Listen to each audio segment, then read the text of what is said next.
Pokoknya semua mendapat kesempatan, jangan khawatir Pak Rofiki. Pak Wayan dulu sebentar nih, senior kita. Silakan.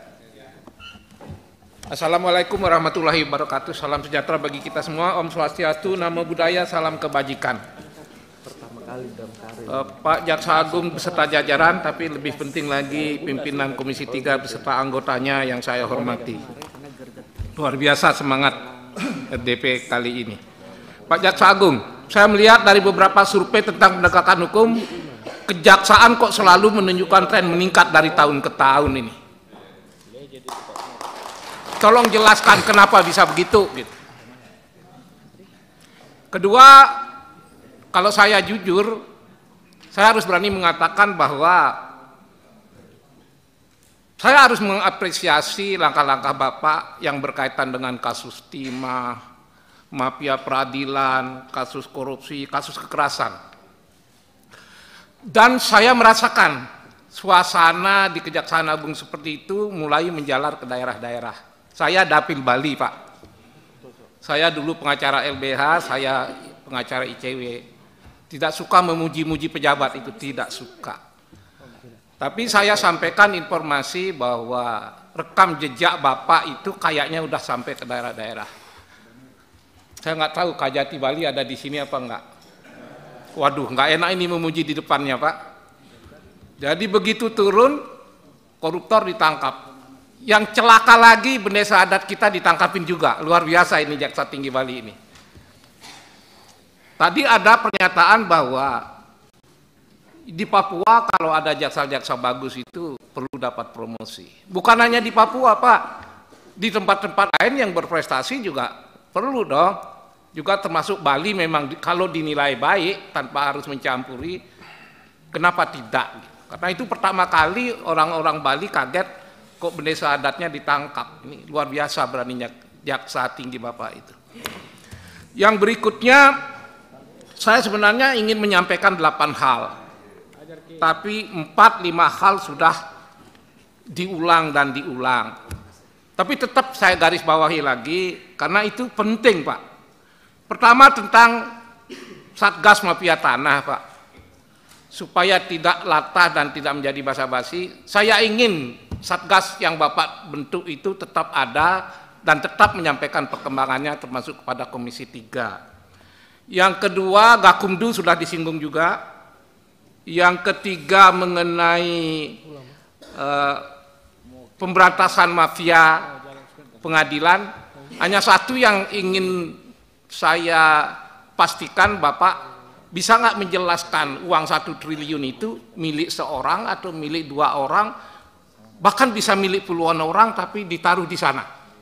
Dan siapa itu yang naruh uang di sana?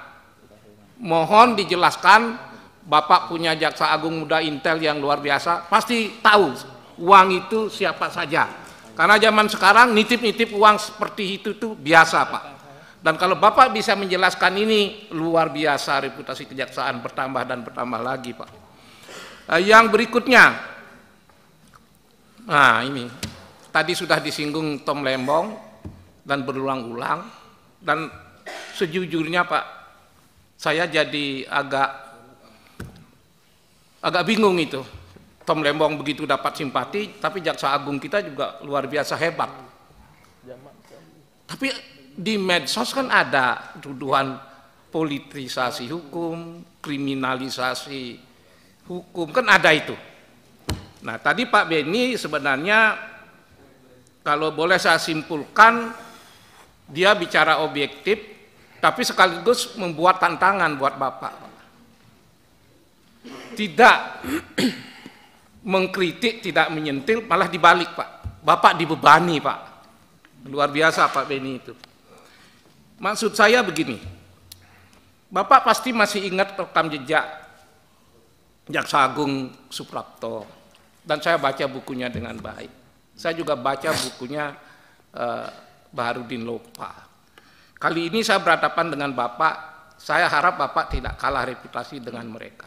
Salah satu contoh cara Jaksa Agung Suprapto ketika mau menangkap menteri. Dia telepon Soekarno, Pak saya mau tangkap menteri ini. Soekarno tidak mencampuri. Kenapa? Karena kejaksaan harus dijaga kemandiriannya, Pak. Dalam kaitan itu saya yakin Bapak ingin menjaga kemandirian ini, dan karena itu kita yakinkan bahwa Pak Prabowo tidak ikut campur dalam kasus ini. Saya yakin seyakin-yakinnya. Kalau boleh saya bicara terbuka dan jujur, Ketua Komisi 3 terbata-bata menjelaskan bagaimana Pak Prabowo itu sama sekali tidak terlibat. Cuma di medsos sudah terlanjur hal ini membuat catatan yang tidak enak. Oleh karena itu ada dua hal yang Bapak harus lakukan, Pak. Agar Pak Prabowo tidak kena, nama Bapak juga terjaga. Satu, Bapak kan menahan orang. Yang ditahan bukan orang sembarangan, Tom Lembong.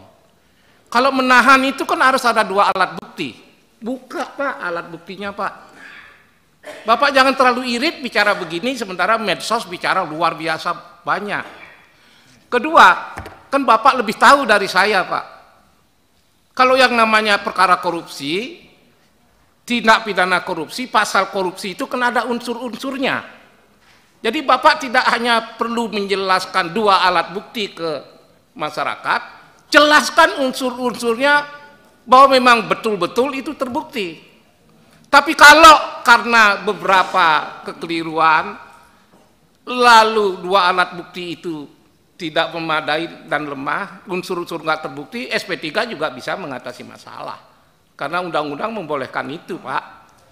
Tapi sekali lagi, kalau Bapak bisa membuka itu secara transparan, bahwa Jaksa Agung beserta aparatnya tidak sembarangan menetapkan tersangka, buktikan ada dua alat bukti, buktikan unsur-unsurnya ada. Tapi satu lagi, Bapak tidak boleh tebang pilih.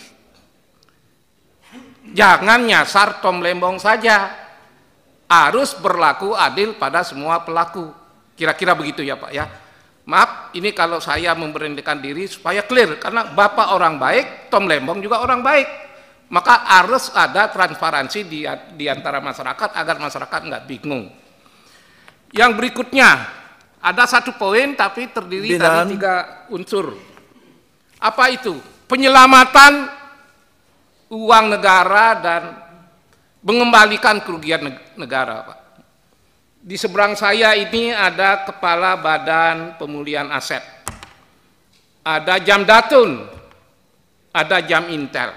Kenapa kami sebut itu semua? Begini.